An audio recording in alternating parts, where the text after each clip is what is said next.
लेकिन आपको बताइए कोई पहली बार नहीं है जब धनखड़ और यहाँ पर खड़गे के बीच बहस हुई है। इससे पहले भी टक्कर हो चुकी है। कब कब हुई है बताने जा रहे हैं आपको। 9 दिसंबर 2024 में जॉर्ज सोरोस के विपक्ष पर मुद्दे ने कांग्रेस को यहाँ पर घेरा और ऐसे में खड़गे सीधे सभापति से ही भिड़ गए। ये तो अभी की बात है। 24 नवंबर 2024 में खड़गे और धनखड़ में तीखी बहस हुई थी, तब भी अलग मुद्दों पर बहस हुई। 2 जुलाई 2024 में भी धनखड़ ने जयराम रमेश को प्रतिभाशाली कहा था, तारीफ की थी, लेकिन खड़गे ने धनखड़ पर वर्ण व्यवस्था का आरोप लगाया था और रमेश ज्यादा काबिल और मैं मंदबुद्धि हूं, ये कह दिया था खड़गे ने। खुद ही बुरा मान गए थे क्योंकि उनकी तारीफ हुई थी जयराम रमेश की। 27 जून 2024 को भी ऐसा ही हुआ। नीट के मुद्दे पर विपक्ष वेल में आ गया था, खुद खड़गे भी वेल में पहुंच गए। धनखड़ ने समझाया कि नेता प्रतिपक्ष वेल में नहीं आते, इस पर भी बहसा बहसी यहाँ होती दिखाई दी थी। लेकिन ऐसा नहीं है कि ये पहली बार अविश्वास प्रस्ताव लाया जा रहा है कांग्रेस की तरफ से, विपक्ष की तरफ से। आपको बताते हैं इससे पहले भी अविश्वास प्रस्ताव लाने की कोशिश हुई है। कब हुई है चलिए जानकारी पहले आपके सामने रख रहे हैं, जरा आपको बताते हैं। देखिए अभी शीतकालीन सत्र में क्या हो रहा है, मल्लिकार्जुन खड़गे सभापति से उलझते नजर आ रहे हैं और बार बार उलझते नजर आ रहे हैं, एक दो बार नहीं। धनखड़ पर पक्षपात का उन्होंने आरोप लगाया। उनका कहना है कि धनखड़ बात ही नहीं सुनते हैं। पूरा विपक्ष यहाँ पर अविश्वास प्रस्ताव पर एक होता दिखाई दिया। करीब 60 सांसदों ने इस पर साइन भी कर दिया, जो नोटिस दिया गया उसमें साइन भी कर दिया गया है। सपा सांसद, इससे पहले मॉनसून सत्र में ऐसा हुआ था, सपा सांसद जया बच्चन सभापति से भिड़ती दिखाई दी थी और वीडियो बहुत वायरल हुआ था। सभापति की टोन पर उन्होंने आपत्ति जताई थी। टोन क्या, उन्होंने इनको जया बच्चन को पूरे नाम से संबोधित किया था, उस पर इन्होंने आपत्ति जताई थी। अविश्वास प्रस्ताव लाने को उस वक्त भी तैयारी की गई और 87 सदस्यों ने यहाँ प्रस्ताव पर साइन उस वक्त किया था, लेकिन राज्यसभा अनिश्चितकाल के लिए उस वक्त स्थगित हो गई थी। तो उस दौरान भी यहाँ पर एक क्लैश देखने को मिला था। जरा तस्वीर भी आपको दिखा देते हैं, जया बच्चन कैसे अग्रेसिव हो गई थी, जरा देखिए सभापति से कैसे बहस हो रही है। जरा फुल स्क्रीन करिएगा, अप साउंड करिएगा, सुनवाइए जरा। एक second, Shrimati Jaya Amitabh Bachchan. Thank you sir. Sir आपको अमिताभ का मतलब पता है ना? बदल दीजिए, बदला दूंगा। नहीं, मैं एक second, I'm very proud of the association for marriage and my husband. I'm just saying. एक सेकंड, माननीय सदस्यगण। और एक और तस्वीर आपको 19 दिसंबर 2023 की दिखा रहे हैं, जब सभापति का अपमान कल्याण बनर्जी की तरफ से किया गया। ये देखिए राहुल गांधी यहाँ खड़े थे, मिमिक्री की जा रही थी। ये वीडियो भी बहुत वायरल हुआ था, तब भी देखिए कैसे चेयर का अपमान किया गया था। तो ये कोई पहली बार नहीं है जब विपक्ष इस तरह से चेयर का अपमान कर रहा है। इससे पहले भी मिमिक्री की तस्वीरें आप देख रहे हैं। कल्याण बनर्जी हैं, सांसद हैं टीएमसी के, और इन्होंने कैसे मिमिक्री की थी, जरा आप साउंड करिएगा, सुनवाइएगा।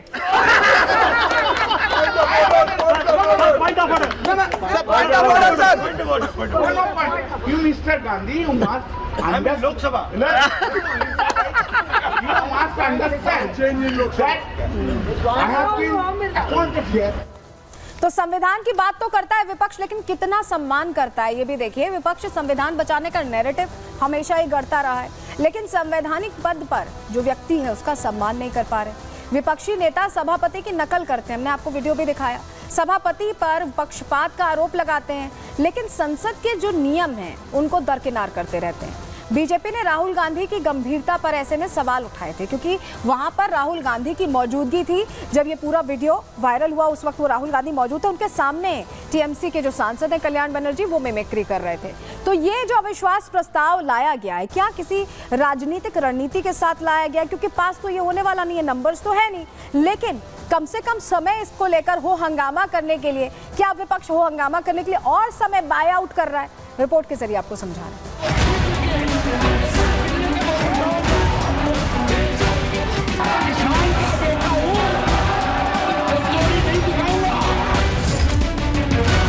संसद के शीतकालीन सत्र के 11वें दिन विपक्ष ने सभापति जगदीप धनखड़ के खिलाफ अविश्वास प्रस्ताव का नोटिस दिया। विपक्ष जहां अडानी के मुद्दे पर चर्चा चाहता है, वहीं सत्ता पक्ष जॉर्ज सोरोस और सोनिया गांधी कनेक्शन पर हमलावर है।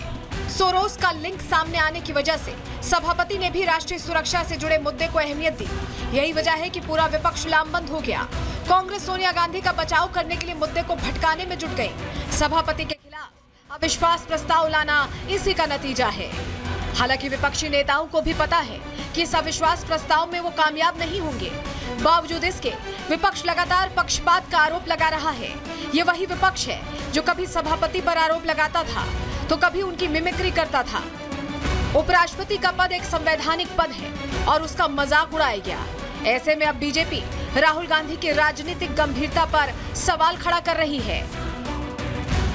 सोरोस इस देश को डिस्टेबलाइज करने के लिए बिलियंस ऑफ डॉलर्स डोनेशन के रूप में देता है और उसकी आवाज कठपुतली बन करके यहाँ कांग्रेस पार्टी उठाती है और देश को डिस्टेबलाइज करती है। राज्यसभा के इतिहास में यह पहला मौका है जब सभापति के खिलाफ अविश्वास प्रस्ताव लाया गया है।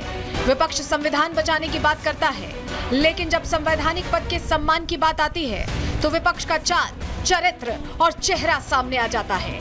आज भी जब सभापति के सब्र का बांध टूटा तो विपक्ष इस मुद्दे को दलित नेता के अपमान से जोड़ने लगा। आज बहुत दुख